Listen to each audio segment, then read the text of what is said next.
สบายดีซอยสิไปไสนี่ไปทำกระเซาไปหามดแดงโดยเฮ็ดหยังมดแดงนะสิมื้อนี้วันมีปลามีปลาโอ้ได้ปลาลายบ่โดยโอ้น้องไปเอามดแดงอยู่ไสคุณไปทางไปตักน้ไอ้ขอไปนำเด้อำโดยไปโอ้มื้อนี้ไปสบายดีเด้อมื้อนี้ไปสอนปลาจักคนมื้อนี้น่ะ2 คน 2 คนได้ปลาลายเนาะน้องสิเฮ็ดก้อยปลาบ่ก่อนโมโหเมียให้ไปหาเออตอนนี้น้องก็หลังจากหากมาที่สอนแล้วก็ไปหามดแดงเนาะไปหามดแดงพี่น้องเอ้ยเพิ่นก็สิเฮ็ดก้อยปลาแบบหากินแบบบ้านๆชนบทบ้านเฮาพี่น้องว้าสิได้พอบ่หมดแดงมื้อนี้บ่ซอยบ่ฮู้บ่ฮู้บ่แม่นไปพอผู้บ่าวอยู่ป่าบ่บ่นะยังบ่มีผู้บ่าวบ่ใครมีผู้บ่าวนี่ฮอดคนเซ็ตก็ยังบ่มีสักมื้อเอ้ยมื้อนั้นเด้บ่นะไปน้ำน้องนี่แหละ ไปน้ำเจ้าบ่2 คนจนยางเลือดแตกยางรถแตกก็เลยเมื่อกลางคืนเมื่อกลางคืนบ่ได้ย่านเขาบ่จานคันเห็นรถนรกไอ้พ่อบ่ได้หายบ่จะไปเมืองตัวไอ้2คนมื้อนั้นโหแล้วเขาว่าได้หลังจากน้องฮอดเฮือนเข้าไปยังแตกมีเงินสิแปลงก็เลยมาทำตอนเนาะนี้ก็ยังบ่มีสิแปลงพี่น้องเอ้ยแสดงว่าไอ้พ่อกับน้องก็อยากไปเมืองตัวไอ้พ่อก็ให้ไปอยู่เนาะไปคำไปกับผู้บ่าวเด้ลาวบ่ให้บ่คำไปแต่น้อง2คนไปได้โอ้พี่น้องอยู่ไสเนาะเห็นแล้วบ่มดแดงไสโอ้โคตรใหญ่เลยเอานำลายโพดจะใส่บ่เอาคุเลยนะขึ้นคุเลยนะบ่ไหวนะบ่ไหวบ่ระวังมดแดงเข้าทรงได้คอยกี่ข้านสิเอาออกแต่ทรงน้องนี่ได้อันนี้ง่ายกว่าบ่พี่น้องมดแดงซอยน้องเอาติมดบ่เอาไข่บ่ไข่ก็เอาแต่บ่เห็นเอาอยู่ใส่อีกวันนี้นี่เอาตัวนี้นี่อันนึงมื้อนี้ก็ซออ้อยก็สิเฮ็ดกอยครับแวะมาหาซออ้อยก็ยามแรงๆก็เลยบ่ได้พอซออ้อยไปสอนป่าพี่น้องมื้อนี้ก็ซออ้อยว่าได้ป่าจักสิได้หรือบ่พี่น้องเพิ่นไปหาหมดแดงยามแรงๆพี่น้องเอ้ยได้แล้วเนาะสำนี้เนาะได้ไรบ่เอาแล้วหมดแดงเข้าส่งเลยเห็นบ่ไปว่าแล้วเฮ็ดค่อยๆเฮ็ดค่อยๆเอาหาไม่ไวเดี๋ยวไอ้แม่อยากกินข้าวแล้วนี่สาวไปหาหมดแดงเลยครับเพิ่นพาบ้าตาไปหายาหมดแดงกัดเข้าส่งพี่น้องพอแล้วสิเป็นว่าคันไปผู้เดียวนี่บ่มีไฟเอาออกหมดแดงเข้าส่งพี่น้องเอ้ยได้ลายบ่โอ้ลายเนาะโอ้ตัวนี้มันลายกว่าตัวนี้เบิ่งนี่ได้ลายเด็ดเลยบิดชังเลยดีแล้วสำนี้จังได้เฮากะสิได้พออยู่เฮือนเนาะสาวอ้อยเนาะเพราะว่าสาวอ้อยว่าได้ปลาลายพี่น้องบ่ตาก็ยังบ่เห็นได้ปลาน้องว่าไปสอนปลา2 คนมื้อนี้ได้ปลาลายเพิ่นก็สิเฮ็ดก้อยปลาจังได้กะได้พออยู่เฮือนเลยอ๋อได้ลายปลาแท้ได้ปลาลายแท้สาวอ้อยโอ้มันมือเราจะมันมือบ่เจ้าไปสอนบ่โอ้คือหลายที่เนาะจะไปสอนอยู่ไสอยู่เซอยู่เมบ่แม่นอยู่เซอยู่น้ำห้วยบ่โอ้ยพี่น้องเบิ่งพี่น้องปลากับสาวอ้อยได้มื้อนี้โอ้โคตรหลายเลยพี่น้องเอ้ยมื้อนี้ได้ปลาคอก็มีเนาะปลาคอปลาขาวหมู่เลยนี่นะโอ้น้องไปจักคน2 คนโอ้หากะมาเนาะไปแต่เช้าบ่บ่ได้กินข้าวเลยโอ้อดข้าวอดน้ำพี่น้องเอ้ยนี่มื้อนี้กะมานอยู่พี่น้องสาวอ้อยไปหากินถ้าผู้ใดเป็นแม่บ้านกับลาวนี่โอ้ยสุดยอดพี่น้องขยันหลายพี่น้องหาปลาอยู่ในเสเก่งหลายเด้เห็นบ่หลังจากมาซ่อนแล้วกะสีเลือกอีกพี่น้องสีเฮ็ดกินอีกเป็นสาวเผาโตยคนสวยพี่น้องทางดุทางขยันได้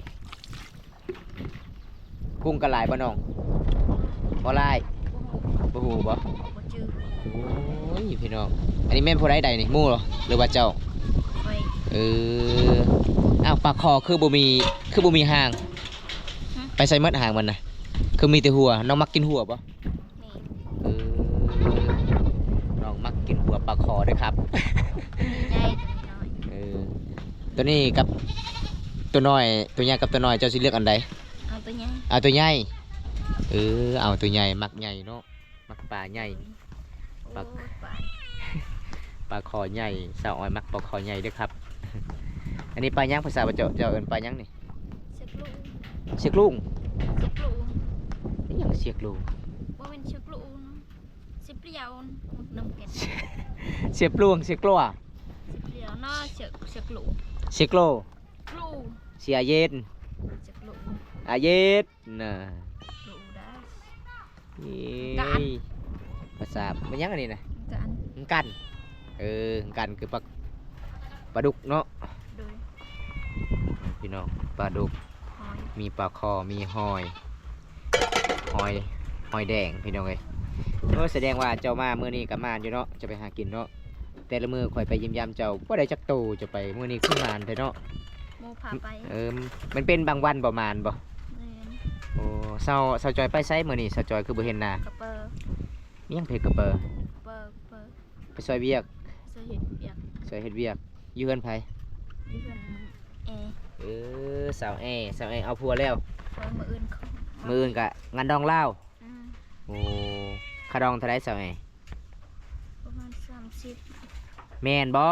30บอมตาทำคือนี่คาดอง5 ล้าน 5 ล้านบ่ เออ คือหูะ ส่วนซอยก็ล้านห้าก็ได้นะคาดองนะเอาบ่แพงดอก ล้านห้าก็เอา อืม บ่มีใครมา คนไล่ใจนี่เอาบ่แพงดอก บ่ได้ไล่ใจก็จ้ะ ไปทางใดก็ยานไล่ใจและคนนี่นั่นเขาเบา นี่ครับนั่งเล่นก่อนครับผมก่อนสิกลับบ้านกะนั่งเล่นกับน้องอ้อยหากะมาเต็มพูนพี่น้องเอ้ยไปหาสาวเบลพี่น้องเอ้ยเลยมาแวะเล่นน้ำสาวอ้อยสาวจอยพี่น้องเมื่อนี้ก็ได้พอเจอสาวอ้อยสาวจอยเพื่อนกะไปซอยเวียกระวังส่งขาดได้เนาะเบื่อหัน เป็นจังไดเห็นว่าน้องเอาลงสตอรี่เห็นคือไปเทเมืองตัวเอ้ยแม่นบ่ฮะไปกับไผกับผู้บ่าวบ่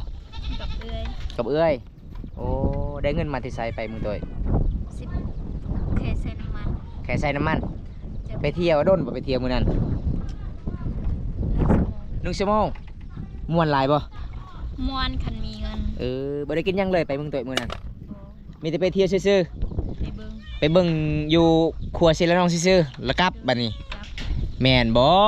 ไปกับผู้บ่าวบ่มื้อนั้นบ่ บ่แม่นไปกับสาวจอยยางเล็บเตก อย่างรถแตกมื้อนั้นก็เลยไปซาเนาะ โดยก็บ่ได้ใส่เลยนะ ไปหยังคือบ่ใส่บ่มีเงิน บ่มีเงิน พี่น้องเอ้ย ไปแต่โอ้ยชิวเข้า หิวข้าวหรือหิวอาย อยู่อาย หิวอาย นี่ครับหยอกกันสาวอ้อยเพิ่นว่าไปเที่ยวตัวเอ้ยมื้อนั้นอยากเห็นเมืองตัวเอ้ยบ่มีเงินเพิ่นไปกับสาวจอย2 คนหิวข้าวยังรถกระแตกอีกพี่น้องเอ้ยนี่สิไปบ่มื้อหน้าบ่มึงตัวเอ้ย ไป ไปอีก ด้วย อืม มันมีเงิน มีเงินไปอีกน้องเห็นเสื้อเท่านั้นงามหลายบ่ ง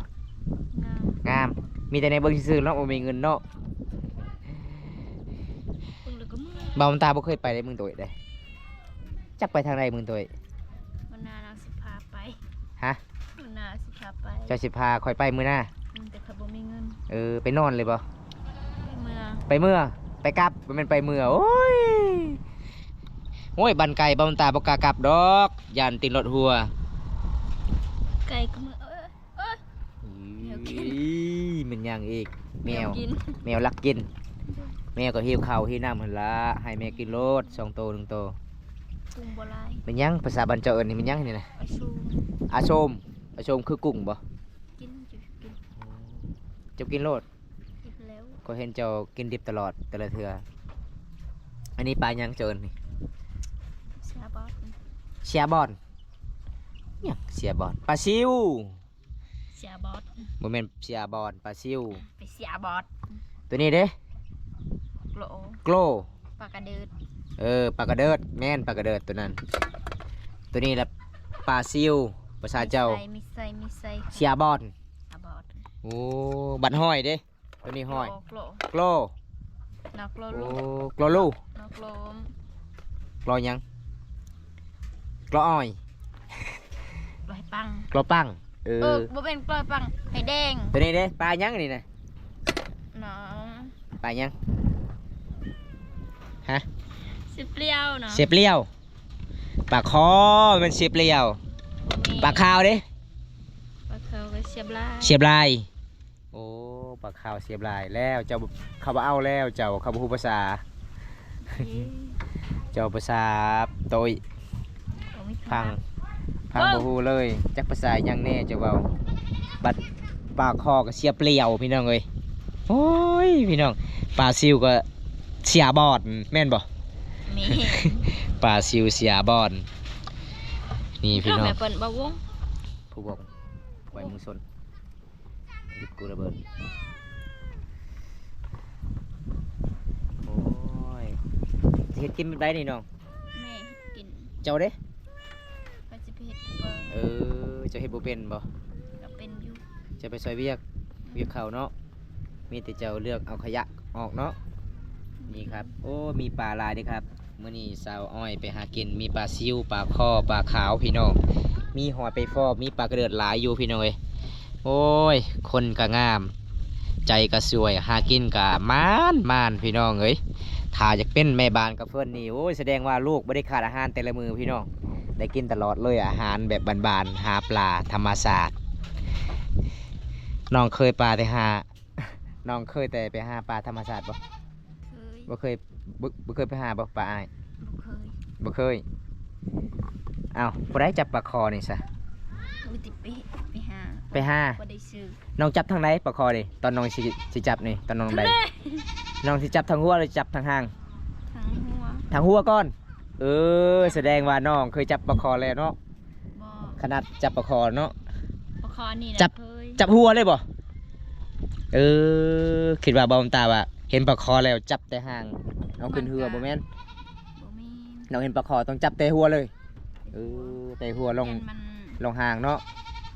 อืม โอ้พี่น้องเอ้ยแสดงว่าสาวอ้อยนี่เคยจับปลาคอเลยเด้อถ้าผู้ใดอยากมาหากินกับสาวอ้อยนี่เพิ่นว่าปลาคอเพิ่นจับไฮโลดพี่น้องปลาคอใหญ่ปลาคอน้อยเพิ่นจับได้เบิด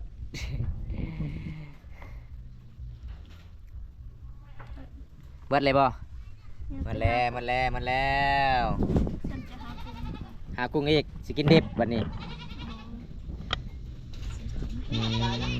พี่น้อง ป้า นี่ครับ อาหารกะสาวอ้อยไปสอนมื้อนี้หลายเลย อุ้ยุก สาวอ้อยก็ได้ปลามีหลายประเภทพี่น้องปลากระเดิดปลาซิวปลาคอใหญ่มีห้อยไปพร้อมเพิ่นว่าอดเขามืดมือไปซอนกับหมู่มื้อนี้พี่น้องเอ้ย